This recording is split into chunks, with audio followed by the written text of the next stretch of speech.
Hello all, I am Bryon of Hessan County, and I'm so glad that you could join us today. Today we'll be going through the basic process of making characters and their city in the Tutelary Society. This process is usually done as the first step or session 0 of playing the Tutelary Society TTRPG. I will be doing this in the form of an actual play after report in order to give you a good practical example as to how this process might work. The group for our actual play is made up of 3 players: Lian, Jean, and Bridget. They decide to go in that order as they go through each step of the city and spirit creation process. None of them has any strong vision as to what their spirit character might look like going through into this process, so they decide to sort of allow the flow of creation and time to take them where it wills. Our first round of creation involves placing the starting geographic features on the map. In each step, the players will roll a 8-sided dice and then consult a chart. On this chart, it has some recommendations as to different types of categories of items that they could place on the map. Liang goes first and rolls a 5, which is associated with mountains, ridges, caves, and other types of physical geography like this. Choosing to follow the basic principles of Pungsujiri as suggested in the Tutelary Society game manual, Lian decides to place a large mountain in the northern quarter of the map, with a small ridge coming off of it to the north-northwest. This will be referred to from here on out as North Mountain. Jean goes next and also rolls a 5. They decide to place a ridge on the eastern side of the map, running in a sort of southeasterly direction.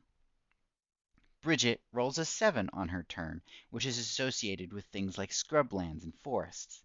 She chooses to place several hexes of forest on the southern and western slopes of the North Mountain and its ridge. After the completion of this round's map section, they now will choose keys to go with their spirits, each choosing 1 for this round. Lian chooses the key Ancient to go with the North Mountain that they placed on the map. Jean's Ridge was placed in the east, so they choose to give their spirit the key Sun for the dawn. Bridget chooses to give her spirit the key Hunting to go with the forests and what the first peoples likely did there.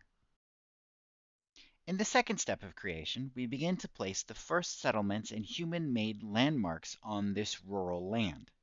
Lian rolls a 7, which suggests a military settlement like a fort or an outpost. Lian decides that a good place for this hilltop fortress would be on the western edge of the ridge that Jean had placed earlier, where it can dominate the narrow valley in between the 2 mountain features that we have on the map. Jean rolls a 1, which is associated with places of wealth and power like nobles' estates or temples. They decide to place a temple on the side of North Mountain and name it Bugaksa. Bridget rolls a 6, which is associated with settlements that rely on the water or the sea for their subsistence, like fishing or aquaculture. Noting that there is no water geographic features on the map at this point, Bridget suggests that they group places a coastline on the southwestern corner of the map, where she could then add the fishing village. The group agrees to this, and also accepts Lian's further suggestion that the valley in between the 2 mountain ridges would also be a good place for a river that would flow down to the southwest towards Bridget's village that she's about to add, crossing the center of the map. Then the trio picks their spirit's keys for this step. Lian decides to give their spirit the key Protect to go with the fortress. Jean chooses music for the rituals that are conducted at the temple. And Bridget chooses wind, since that is something that the fisherfolk would have heavily relied upon to move their boats across the ocean. Step 3 is where the players begin placing landmarks that are going to dominate the city that exists at the start of the game. In this urban step, each player rolls and places twice normally. However, since this is a relatively small group of only 3 players, they all decide that instead they're going to roll 3 times. At the first round of placement, Lian rolls a 6, associated with water infrastructures.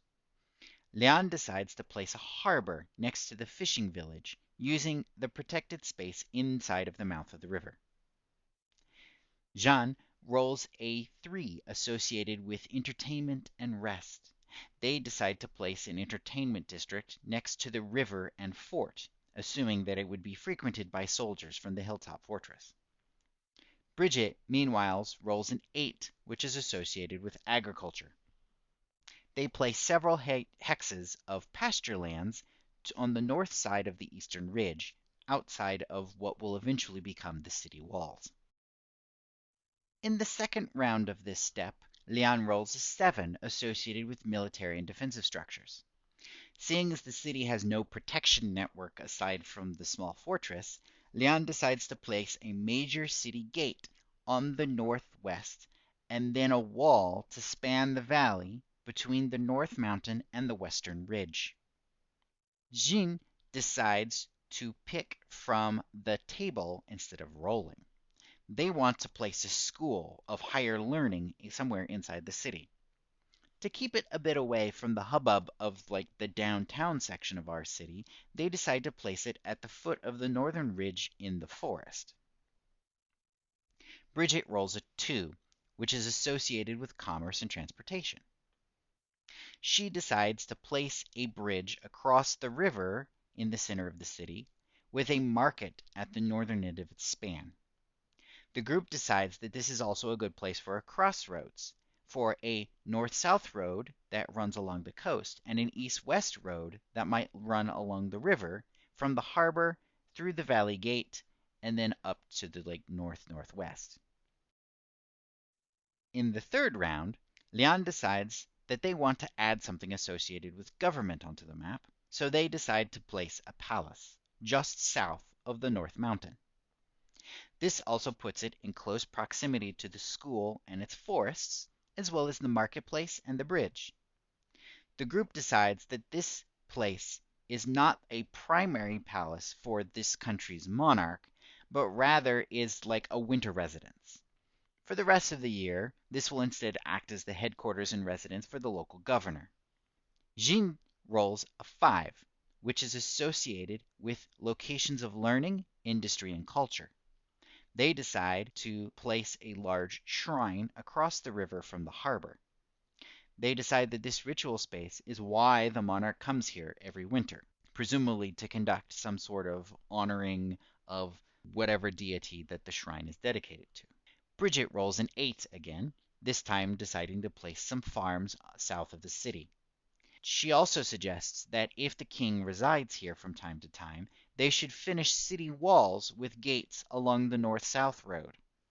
The map is completed with several hexes filled with residential homes and other spaces, mostly in the empty hexes to the north of the harbor and around the hilltop fortress. However, some hexes are left relatively empty and wild to give some expansion space under the idea that this urban settlement is actually relatively new. Each of the players now chooses 2 keys for their spirits to represent the 2 times that they normally would have rolled over the course of step 3. Lian thinks that they know what direction they would like their spirit to go on, so they choose Dread and Blood as their spirit's keys. Jin chooses Memory for the school and Weather because they have begun to associate their spirit with dragons, which were in turn associated with rain and bodies of water in much of East Asia. Bridget chooses Moving and Exchange to match the locations that she had placed as well. The last step in city creation is to make NPCs that are associated with a city's location and are likely important to the city's social life and function. They also need to have some sort of relationship with at least one of the spirits. Normally, each player would make one of these non-player characters, but if you have a small group like this, you might want your group to make 2 each instead. The 3 that the group made are here on the screen. The first one was the local governor, who has a relationship with Lian's spirit, as being their drinking companion and also humoring the spirits' long war stories that they have a tendency to tell. The second one was a merchant who operates a major international trading concern out of the harbor. They also occasionally trade with Bridget's spirit in medicinal animal parts, or also bringing in exotic hunting dogs for the royal family, whom Bridget's spirit officially works for. The third one was a precocious youth who has become a popular figure among the student body at the school. They regularly debate and compete at telling outlandish stories with Jean's spirit. The final keys that the players choose are appearance for Lian, creation for Jean, and competitive for Bridget. At this time, they also each pick what their persona, what their human like appearance and personality, basically the role they play when they're interacting with regular human beings is going to be. Lian decides that their spirit is going to be an old noble claiming to have a military past. Jean's spirit is going to be a professional storyteller, oftentimes working in the marketplace or at the school, telling stories, but also probably teaching. Bridget's spirit is going to be a hunter or a gameskeeper for in the palace entourage. And that is the basics of spirit and city creation in the Tutelary Society. Thank you all very much for listening, and I hope you enjoyed and learned a little bit from this experience. If you are more interested in the game and have not already gotten it, then you can find links to the game's itch store in the description down below. Again, thank you very much for joining me, and do have a good zone.